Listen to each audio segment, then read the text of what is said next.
Hago la pregunta por aquello de que hayan personas acá. ¿Hay alguien que empezó a trabajar antes del 15 de julio de 1992?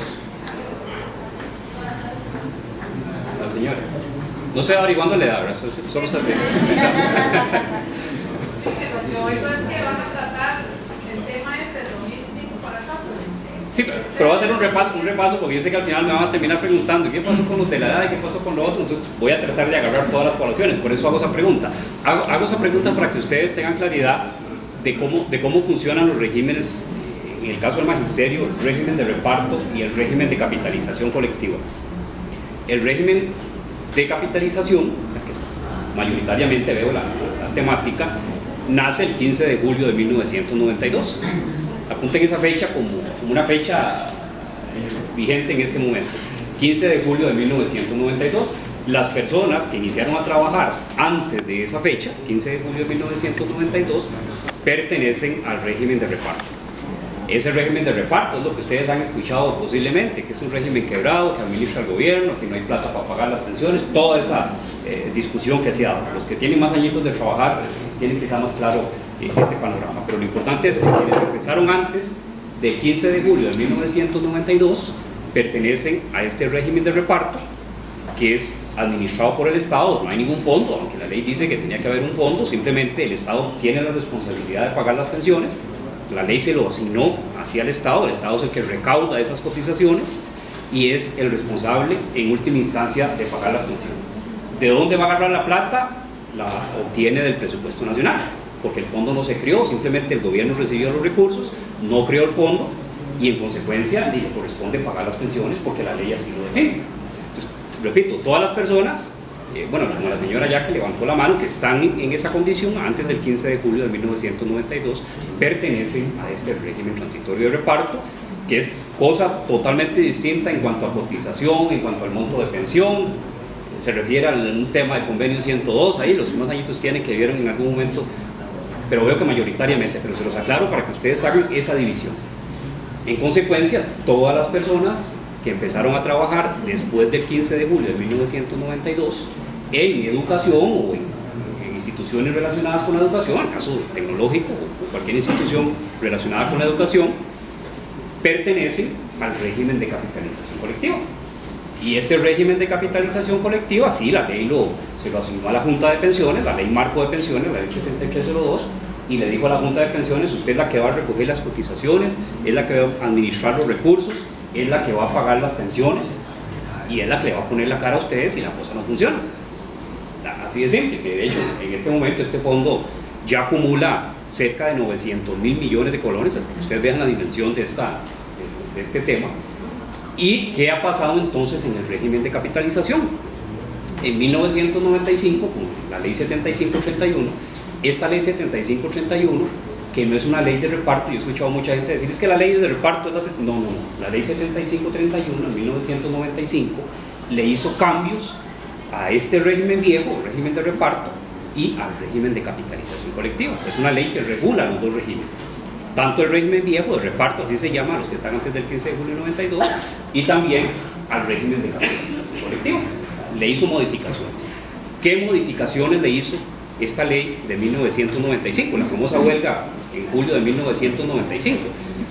Había un interés del gobierno en esa oportunidad de desaparecer el régimen de pensiones del magisterio, específicamente el régimen transitorio de reparto, por esto que les estoy mencionando, de que el Estado recibió la plata, no la invirtió, no la ahorró, no hizo el fondo suficiente para hacerle frente al pago de las pensiones y en consecuencia buscó cómo quitarse ese asunto de encima.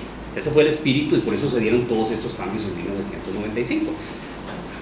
Para quitarse ese tema de encima, una de las cosas graves que hizo el gobierno y que lamentablemente el magisterio no pudo detenerlo fue abrir la puerta para que las personas que estaban trabajando en el régimen de reparto o el régimen de capitalización se fueran a la Caja Costarricense del Seguro Social. Y mucha gente lo hizo. En esa oportunidad el gobierno hizo toda una campaña diciendo: no hay fondo, el régimen está quebrado, salgan corriendo para la Caja Costarricense, tanto de reparto como de capitalización. Y por supuesto, mucha gente, hoy estamos en un proceso en la Asamblea Legislativa porque mucha gente se pasó a la Caja. Ese fue uno de los primeros temas. El gobierno quería quitarse gente, pasársela a la caja costarricense. Obviamente, al pasarla a la caja costarricense, se aumentaba la edad, se aumentaba el tiempo de servicio, la gente se le rebajaba la cotización, el ministerio era más alta, se le subió la cotización a las personas del régimen de reparto. Entonces, había muchos factores que promovieron para que la gente se fuera a la caja costarricense. Y en el régimen de capitalización que hizo la ley 7581, dijo además, bueno, voy a ver cómo saco gente de reparto y se la paso a la caja y se la paso a capitalización. Y esa ley incorporó un nuevo elemento para que las personas que estaban en reparto pasaran al régimen de capitalización. Y ese nuevo elemento fue la fecha de nacimiento. Entonces, vuelvo a lo que decía inicialmente. La ley originalmente decía los que empezaron a trabajar por primera vez antes del 15 de julio de 1992 están en reparto, y los que lo hicieron después en capitalización. Pero ¿qué dijo el legislador? Bueno, no importa si alguien empezó en educación, y hago énfasis, perdón, en este tema de educación, porque no es cuando empezaron a trabajar, es cuando en general es cuando empezaron a trabajar por primera vez en educación, o en instituciones relacionadas con la educación, tecnológica, universidades. Entonces, por ejemplo, alguien me dice, mira, es que yo empecé en 1990, di un mes clases ahí en una escuela privada o primaria, o di un curso de verano en una universidad o en el tecnológico en 1990. Dejé de trabajar y después volví allá 5 o 6 años después y entré a la educación y me pusieron en el régimen de capitalización. Esa persona está mal ubicada, porque tan solo ese mes que haya laborado antes del 15 de julio de 1992 hace que tenga que estar en el régimen de reparto. Y ese cruce de información muchas veces no se da porque, qué sé yo, alguien trabajó en la universidad, después empezó en el Ministerio de Educación, por ejemplo, y el Ministerio de Educación no hizo el cruce con la institución. Entonces el patrón no se dio cuenta que tenía algún periodo, y si la persona no lo dijo porque mejor me quedo calladito, porque yo sé que capitalización es mejor que reparto. Entonces el patrón no lo puso en capitalización, esa persona está en el régimen de reparto. Cuando esa persona llegue a la Junta a pedir la pensión, la Junta sí escarba todo y le va a decir, no, usted tiene un mes por aquí perdido, usted pertenece a otro régimen y lo vamos a trasladar a ese régimen. Entonces, es importante que tengan claro que tan solo una cuota que aparezca registrada antes del 15 de julio de 92 en educación, con las instituciones relacionadas, le ubican el régimen de reparto. Entonces, con toda esta población de los que estaban en el régimen de reparto, ¿qué dijo el legislador en 1995? Bueno, no importa que estén en el reparto, pero si la persona nació después del 1 de agosto de 1965, los saco del régimen de reparto y los coloco en el régimen de capitalización. Entonces, mismo ejemplo, alguien me dice, mira, yo empecé en 1990, pero cuando se hizo el análisis en 1995, en julio 95, esa persona había nacido después del 1 de agosto de 65. Lo sacaron de reparto y lo pusieron en el régimen de capitalización. Esa fue una forma que el gobierno utilizó para sacar gente del régimen de reparto y pasárselo a la Junta de Pensiones. Vean el espíritu, era hacer la población cada vez más pequeña, o sea, que ese churuco que tenía yo digo churuco porque yo soy de Churuca, entonces estamos en casa, ¿no? Que ese problema que tenía el gobierno de sacar a esa gente del régimen de reparto, porque le estaba haciendo muy pesado el pago de las pensiones, encontró esa medida. Y si ustedes ven, en 1995, 65-95, eran 30 años, o sea, había una población finita que ellos querían sacar.